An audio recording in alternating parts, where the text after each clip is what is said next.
Giving it all we got, giving it all we can, giving it all we got. Oh, climbing up to the top of the world, no fear, we're gonna make it. Everything we want is ours. Whoa. Hey guys, how you doing? Uncle Craig here on the Thai farm here in Thailand in Kamphaeng Phet, which is about 4.5 hours outside of Bangkok and 4.5 hours outside of Chiang Mai if I'm driving. But if I'm not driving, it might take you a little longer. And this is one of my gardens that is, I think it's starting to produce. I don't know what. Here comes my wife after doing laundry. Looks like she also picked some squash from part of the garden. The papayas are, oh, we got some yellow ones over there. I'm gonna have to eat those before the birds get them. And you know, it's kind of warm today. It's a little bit warm. It's still very early. It's like 8:30 or something. I don't know. I got to work on the gate, man. My wife, on the other hand, has been working. Look at that. Oh my gosh. She has gotten inside here and been pulling out all this grass. Look at that. By hand. Oh, it looks like she got out here this morning. I don't think I saw this. I saw her doing that yesterday. I'll show you a picture. What are we doing over there?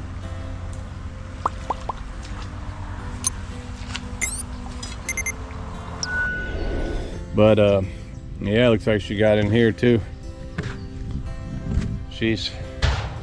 Before she used to be kind of afraid of the water, I think, you know, getting in it. She was always in the boat trying to scoop the stuff up, but I think she started on the edge and then she realized, you know what, ain't nothing to be afraid of. And she went in. Now she goes up, you know, all the way up to her neck almost, which is good because then I don't have to do it. Nor did I want to do it. Hey man, don't you like these? Such a nice color. And hopefully it looks like there's 2 or 3 more smaller ones already started growing. I put basically one of each, right? One of those yellow red ones, and the white one over there, red one over here. So they'll start to spread. These ones are already starting to spread. There was only actually I had 2 of those, but now there's looks like 1, 2, 3, 4, 5, 6. There were 6 or 7 of those. And actually I think they become invasive, so do have to watch it. I just want them to line up on the front row here, all colorful and everything, and all the way down there. That'd be real nice. You know, we've been here for 20 months now, although those, we didn't put those in. But anyway, first couple of years here are coming upon us, and we've done a lot. I mean, we plan a lot of stuff, man. I think I had a video a while back. It's more than that, but I had 38 trees, fruit trees, I mean, and multiples of each one, and they all, you know, they're all bearing fruit. My banana trees, I showed in a previous video, that fell.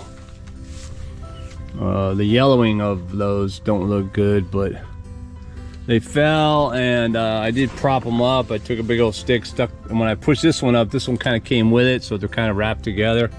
But you know, these bananas and these ones, you can see they're kind of square still, so they're not, you know, they're not where I need them to be. They're not edible. I want them to have a little bit more girth before they can, I mean, they're gonna wind up falling, or I'll wind up having to pick them out early. But they're still edible. They'll still be nice. So, but it was all the way down there on the ground almost. But they're, you know, they're really thrive off of water and you know, there's not a whole lot to the root system, so pushing it back up, it'll still probably get what it needs to tend to those bananas so that I can eat them. And I just noticed, got a little bit of a smell going on with these, with all this pond grass, and there's also a lot of pakbong or morning glory, you know, that skims the top of the water in there too, which actually helps pull the pond grass, because, you know, that vine kind of stuff, once you pull on one of them, it just brings the whole thing, 'cause it's all connected like a giant flotilla, right? So you pull it all in there and make it work. I got some new plants. Speaking of plants, yeah, I just bought this one, which I believe we had this one actually in Palm Springs in front of our house. The bees like it though. This one, I'm not sure what that is. Oh, and then I bought a fern. I think my wife put the fern over there in the shaded part, but these like shade too. So, yeah. Just more colors, that's what it is for me. I was over here yesterday. Oh, I just saw his head stick out. So I got this clay pot over here that's been in the water, and I had put it there originally because I was using the solar water pump, and I would put it into the pot so it didn't get mud when it sucked up, right? Because it wasn't what they call a dirty pump.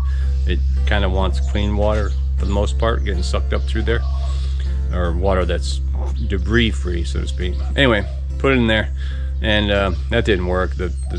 I think the solar panel, too much power or inconsistent or whatever, but it was a cheap ass pump, and it was like 500 baht or something. But I left the pot in there, and it filled with water, of course, because it was underwater, but the water has receded a little bit in the pond over the past few weeks or whatever, and they left the water in there, but there's about this much area between the lip of the ceramic pot and the water. But I was walking by here yesterday, and there was a catfish in the pot. I saw him moving. What? So I went to grab the camera, and I came back, and I was talking on the camera, and as soon as I approached it, you hear my voice, whatever, and all of a sudden I saw him go and jump out of there before I could film it. So I was like, dang it.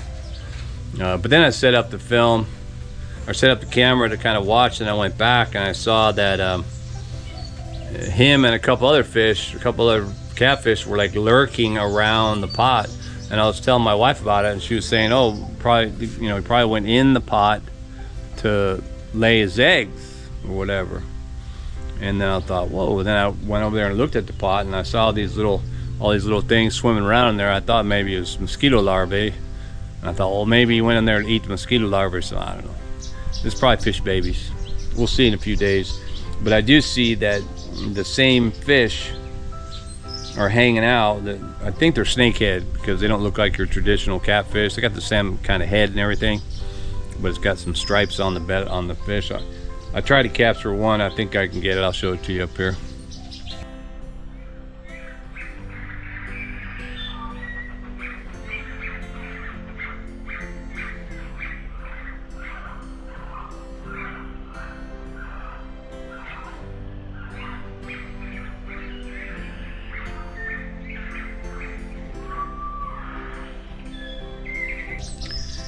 But I'm gonna walk over there again, see if I can't get it. I'll try and move the camera closer.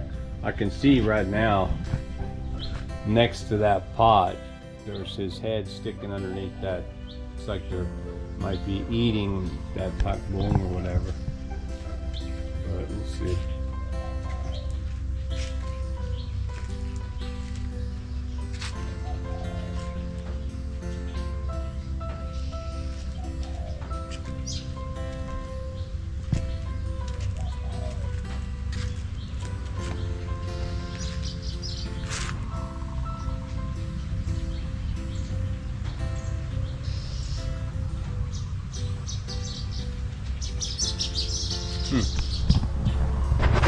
I don't know.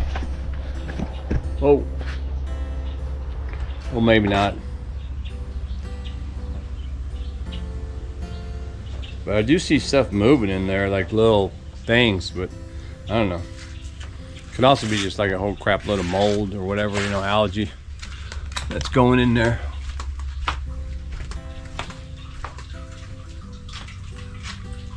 I don't know what the temperature is today, but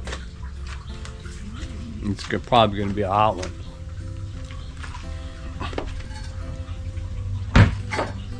Plenty of water. You know, when I'm walking around, whoa, ouch. When I'm walking around the farm, sometimes I remember like when I would go to other people's farms, like before I was here. You know, you go to Thai farms and Thai people's houses like this, and sometimes I would see, you know, shit laying around, old stuff, like doing like, man, why don't people clean this up, you know, or why don't people organize that or do this? It'd be so easy, just take that and put that over there, and you know, like that. And then I realized after having this place that that's not easy, because look at my stuff. I got crap everywhere. There's an old tire still here. My grade, this table, I mean, it's all junk everywhere, man. Over there you got an old metal bucket and pile of that's actually an old burn pile still building, because it just happens so quick, man. And especially if there's only two people like me and my wife, there's so much to do to get done. Even if I hired someone like to work, say, dude, just come, you know, do daily work for me, help me get stuff done, it would never get done. There's always stuff to get done. So I've resolved to the fact that, or if that's how you say that, but that you know, I ain't worried about them. Like this stuff here, these old bottles, and this big old charcoal pile. Big old charcoal pile came out of that tank, but you know, yeah, I could do stuff with that, but I'm not gonna anytime soon. Even over here, I stacked up all these tiles and all this other stuff when I cleaned off this whole area right here before, you know, making that, which I do have to put a second level of brick here, I realize, because the turtles and stuff that I had previously put in here just climbed right out, because they're good at that. It's weird. I always thought it was weird, because turtles, you know, they're a big hard shell, round kind of thing. They can't bend, you know, they're not flexible, but they have those huge legs that can extend out with their little claws, and they just grab stuff and pull up on there and climb right out. So that's if even with a second brick, who knows, they might be able to get traction, push off on their bottom legs, extend it all the way out, and the top, boom, and get out there. This is all, my wife also did that. If you can see, especially if you've been here before, you watched other videos just recently, these are usually all full up here with all the flowers coming out and all that stuff packed in there. She went in there and, again, standing up, walked around the whole edge and got out there and chopped it all out, man, at a lower level, and then threw it up along here, probably along there and over there and over there and back here. And we probably have a couple other videos of her doing that too. I did it once with her too. We even had a macro excavator come in from back here, and he helped when it was really thick. But in a week's time, less than that probably, they'll be back at it. These ones here, the ones that are sticking up out of the water right now already, they are sticking up out of the water just from the last 2 days. Maybe this is the third day. I can already see 2 flowers right there that are gonna bloom in probably a day. But yeah, that one that's curled and folded has just come out of the water. It'll probably open up later today. So this stuff grows pretty quick, and it also is, you know, you could probably consider it to be invasive, because it'll, on a regular, you know, waterway on the outside, when you're driving down the road, sometimes you'll see these canals that are just massively full of beautiful lotus flowers and everything. Yeah, because they grow exponentially, and then it just gets thicker and thicker root system, more difficult to take out. And but they, you know, they sure are pretty. That's why we got them. And also, oh, looks like the these are falling. I should collect these, man. The you know, the what is really the you know, the Thai olives, right? That's what we call them. That's the tree. This tree right here. You can see them probably up in there. Yeah, man. People eat those. I haven't eaten them, but I probably could. I'm sure they're tasty. Made of something. Just like we made those. Just like we went to that date farm down there where they made somtam with the dates. You could probably make somtam with that.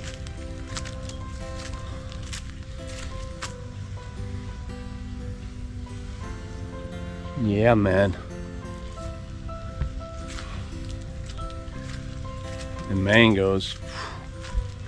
Get a lot of mangoes. I just took my trap out of the water yesterday because oh wow, the water's all full again today. Should I put it back in there? It's flowing pretty rapid. Yeah, the rice is getting ready. I can see some weeds in there actually. What they call ya. It's not that's not good. But all the rice tops are getting there. So it'd probably be maybe a couple more weeks. I'm gonna put that trap in there. A couple more weeks and they'll harvest that rice. And actually, the people who harvest that rice, I'll tell you a story real quick. The people that harvest that rice, you know, you harvest it every few months, right? And then, so during the last harvest, between the last harvest and now, guy on this side of the land had put put fence up there. He put these fence posts and stuff. So now the harvester can't come through, or he couldn't. There was one tree on the road. If you cut the tree down on this side, then you'll be able to get the harvester. There's a bunch of trees, but one of them is closer into the road. And so the guy who, there's another person who actually bought the land that the rice is on. So the people that are harvesting the rice were like renting the land or whatever. So it's got a new owner. But the new owner was like, all right, it's all right, no problem. So yesterday, my wife told me she could hear it, whatever. They cut down that tree and just let it fall that way, whatever.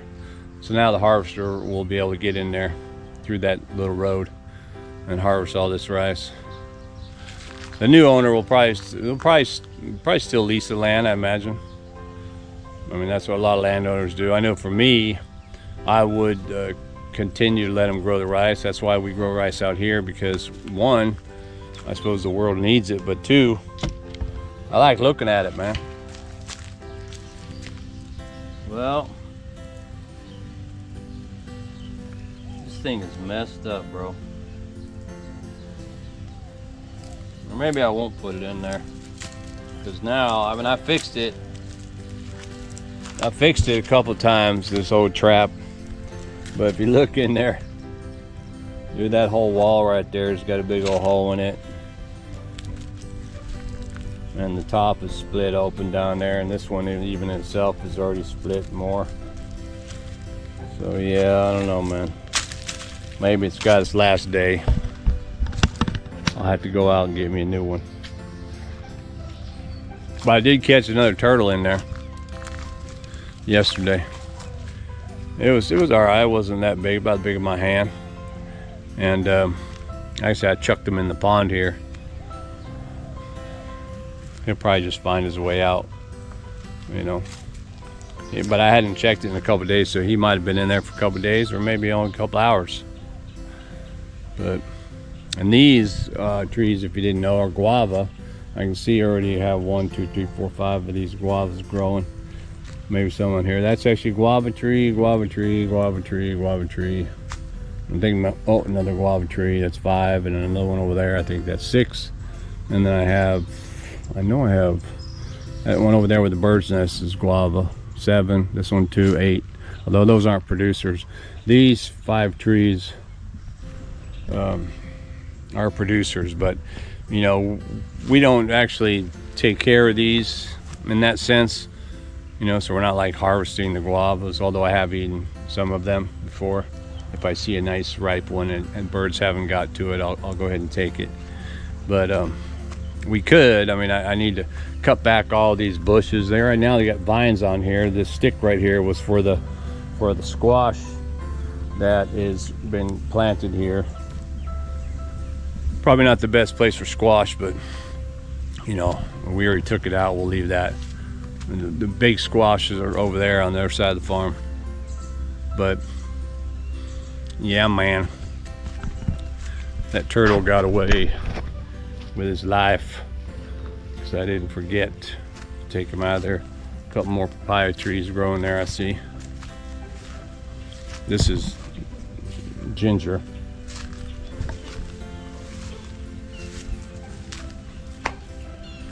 Here's my papayas I'm getting ready. I should do the yellow. And there's another little tree right there too. That's the tree I saved because it fell over in a storm or something. I just pushed it back up into place. Root system held. Those papaya trees are kind of a taproot tree, so it's got kind of one thing that goes down in a little bit deeper, so if it falls over then you're still kind of connected, so you should be able to push it back up and just hold it up and make it happen. Keep it alive. This tree, this plant, I have chopped it out of the way because it was, I don't know why it got there. It must have been there before we started. But it was right in the middle where I made my stairs. And my stairs, it wasn't there when I made the stairs. Or it was, but it was dormant. Man, it would grow, and it's I could break it with my hand. It's so easy because it's kind of like, you know, almost like aloe vera was, you know, it's just kind of a different kind of core. And but I chop it all the way down, and then it comes back. Probably have to chop it again. The pomegranate, which there are probably 1, 2, 3, I think 3 pomegranate trees. They're producing really these small pomegranates. Oh, here's one, 4. Yeah, they're not really something that you would eat right now. But if I was out, you know, scrounging for food, I'd eat it, man. I'd pull that thing off there and bust it out, and there'd be stuff in there I could eat.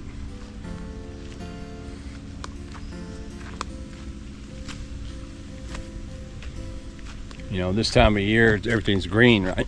So everything's green and growing, but soon enough, it'll be barren, and all this stuff will be gone, except for the trees maybe. But yeah, the ground will be all dirty, full of nothing. We cut back my wife cut back the lime trees pretty good this past season. I thought, man, because I think, you know, you got to be careful when you cut these trees back, because you can cut them back in such a way that they don't produce again at all. But or at least maybe they wind up having to skip a whole year or something. Looks like some are coming on that tree. And the bugs that eat our plants and fruit, check this out. The bugs have devoured this one right here. And of course, I don't know, it's just bugs must be, for the most part, I think, like with many plants or whatever, bugs are like nocturnal or something, because when I would come out here, I'd look and there's no bugs on the plants at all. This plant here is kratom, which is the same as this plant. And it seems to be a delicacy among the population of bugs, because nothing else is, whoa, thought that was a snake. Because bugs don't seem to be getting any of these other plants. And this massive vine, I need to do something with this. I started out with just a one red one and a one yellow one, and now it's like I need to propagate that and put them in different plants. I could probably have 50 of those around. This one, the limes are getting there. This is all right size. It's hard though. It's not. Those aren't ready. There's some that just a whole bunch of them. You can see it falls on the ground. I mean, could you use it? Could you eat it? Sure. This one's a little bit soft, but what are these guys doing? These ladybugs, man.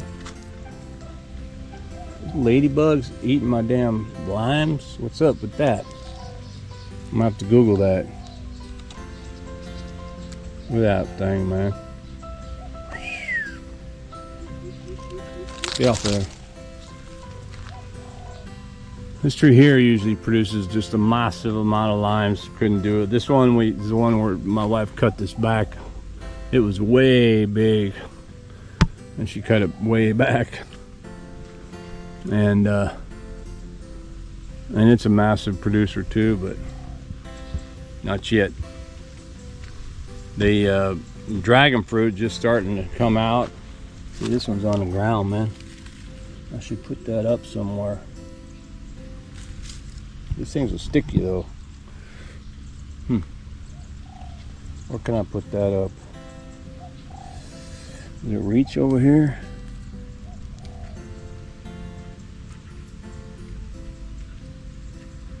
No. No. Let's come out there with a stick or something. Dragon fruit's on the other side by the water tank too. This is Chom. This is probably one of my favorite plants. It's a tree, but the let me see this stuff here, the young stuff, like right there. Smells good. That's then you can pull that off, mix it in with, I like it mixed in like with omelet, with eggs, scrambled eggs. It's pretty good, man. More bananas. I got one over here. Looks like I got one over there. And you got another one back there. And remember, I look at the bottom to see, look for the red skin of the heart. And it fell. Oh, another one over there. That's 4 right here. 1, yeah, 1, 2, 3, 4. The heart hasn't dropped yet, so. But could be on the backside too.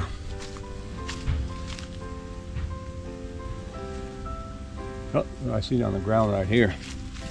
See the red, right? And you look up and you say, "Where's the banana?" Oh, there he is, right there. So, yeah, man. Looks like we're gonna have a crap load of bananas pretty soon, which means more banana smoothies for me. My wife cut back off all this bamboo too, but I can see already we got new bamboo growing.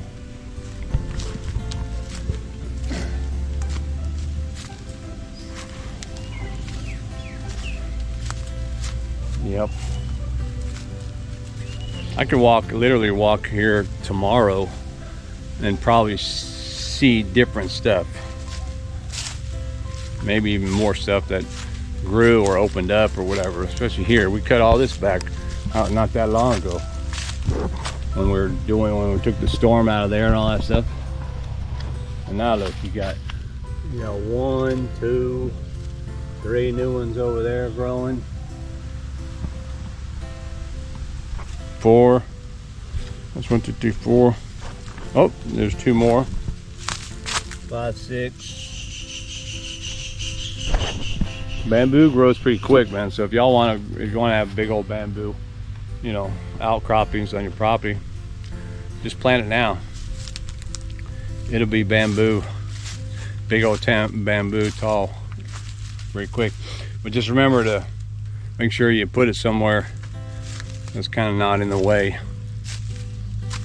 I wanted, when I first bought this bamboo hut, I wanted it right tucked back in the middle of the bamboo. I thought that was gonna be cool. I did wind up having it a little bit out of the bamboo just because it wouldn't, the roof wouldn't go in there. But after a few of these windy storms and stuff, and all that bamboo waving around and crushing the roof and attacking everything, yeah, that's probably not the best idea. But it was still pretty cool. I mean, it's still pretty cool having it back here. I think this is a good setup. You know, I got power over here too. Actually, I got power and USB ports for kicking back out here. Because, you know, I'm retired. Where does that word come from anyway, retired? Maybe because I'm tired. You get tired of working. You get tired of working for people. I know that. But you get tired of working. And that's it. And then you quit. Stop working, man. You go on with your life. But then you come places like this and you start doing a bunch of other stuff. So you're retiring yourself out. Is that where retired comes from? I don't know. But I'm definitely retired. Although now I'm on my own terms, you know, working by myself, with myself, for myself. And there ain't no better feeling. I don't care if you're 8 or 80.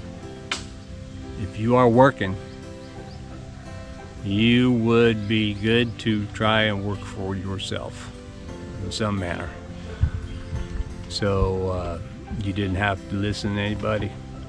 Your whole creative process, you know, explodes when you are your own boss, whether you're in a retail environment or whatever, selling luxury homes or whatever. You'll probably find that the most successful people are the people that are the owners. Not because they, you know, owned it when they just bought a company, but I mean, I suppose the most successful entrepreneurs are, you know, did everything themselves, started by themselves, and they're able to design stuff and do whatever they wanted to do. They did it by themselves, and it created this niche, or they created the better plan for, like, even if it's a pizza place, you know. There are some pizza places that are better because the guy had a vision. Where's she going?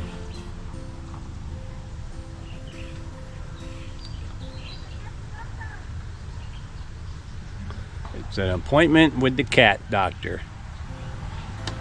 Yeah, we came back from our little trip to Hua Hin, and the one cat, he was here. They were both up on the porch hanging out, and, you know, we were gone for a couple of days. Did worry a little bit, but then that night he took off and didn't see him again.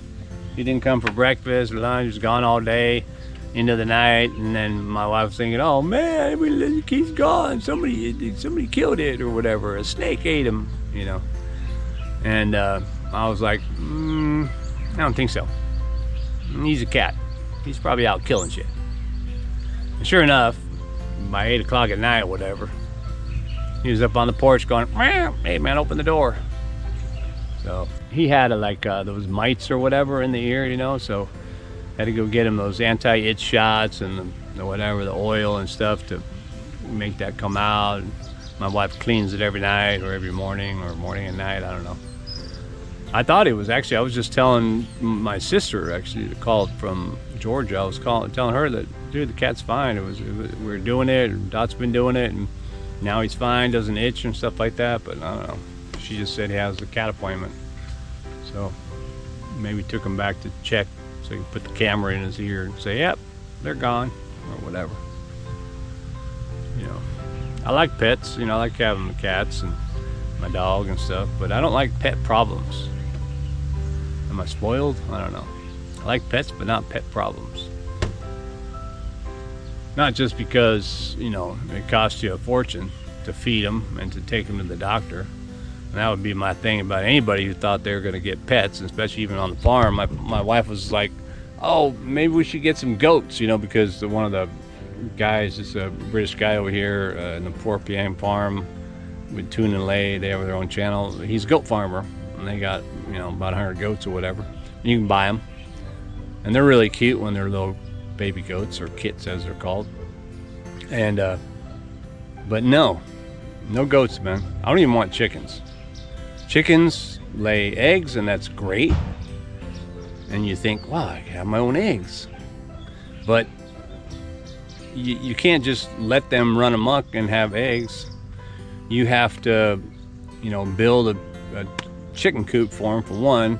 But you have to feed them. You have to keep the right hormones in the food and stuff so that they're not getting infected. And you have to, you know, consult with the veterinarian and all this. You have to take care of stuff that's a live animal, and that costs you money and time and effort. And unless you're going to be an animal farmer, you know, don't have chickens for pets and stuff. I got cats here. They'll kill that thing. Hell, they'll probably kill a baby goat, you know. These cats are so big. But yeah, man, I think, you know, I can go to Lay's farm and play with baby goats if I really had the need, you know, if my wife did. And eggs, come on, give me a break, man. There are massive chicken farms out and about here. You can go to the market here and eggs are a penny or whatever. I can get as many eggs as I ever will need in my whole life. Just like that on my scooter. So I don't need chickens for eggs. I do like, you know, there are some of those, you know, I don't know, Chinese chickens or whatever they are, like birds that are show birds and stuff like that. They're awesome to look at, but again, I don't think I could have one hanging out here, or even a peacock. You know, peacocks are pretty, the males anyway, and loud, and they crap everywhere. Same with ducks. If you had ducks, you know, previously on that old Sala area over there, Dot's mom's companion or boyfriend at the time, he built a little duck thing over the pond, and so the ducks would just crap in the pond, which probably works and all that, but still, man, I don't need ducks. They all be going quack, quack, quack, and all that stuff. I like having this farm, but it's more of a fruit and vegetable kind of farm with domesticated pets that are a little bit easier to take care of, but you still got to take care of them, man. So watch it. No wind today. That's gonna be a bummer. But I gotta make headway on that gate. I don't want to leave it like that. But I think I have to. The hard work is I gotta go find more dirt. I gotta backfill that side where the gate will open up on, because it's right at the cusp of the hill going into the rice field. So I gotta backfill that area and make it flat enough so the gate can roll back onto it and then come back, you know. It's probably not gonna be very, I got a mosquito bit in my hand. You know, that's not gonna be an easy task. I gotta build a wall, a retaining wall, before I backfill it. So I'm gonna probably cut some bamboo, or maybe that's what I should do. I should go out to the road over here and buy the eucalyptus trees that are, you know, branches or whatever. The eucalyptus that is pretty hard, and I'll have to hammer it down into the embankment, and then I'll probably have to put bricks, cement block along there with all those, with a piece of wood holding up each row of block all the way along, and then backfill it. And I'll probably wind up having to put rebar through all the block into the ground, and then cement it in, you know, doesn't need to be bulletproof, but at least make kind of a proper retaining wall. It's just a little wall, you know, the width of the gate, which is whatever that is, 12 feet or something like that. 3 meters maybe. And make that happen before I take the gate off, because that's how it's going to work out. I'm going to wind up busting the gate off, welding it, cutting it, welding it, adding it, making the gate, and then trying to get it all up in place, rolling in the same day. And then you know, as far as doing it for the electric gate and all that stuff, I can, you know, that can be the next phase or whatever.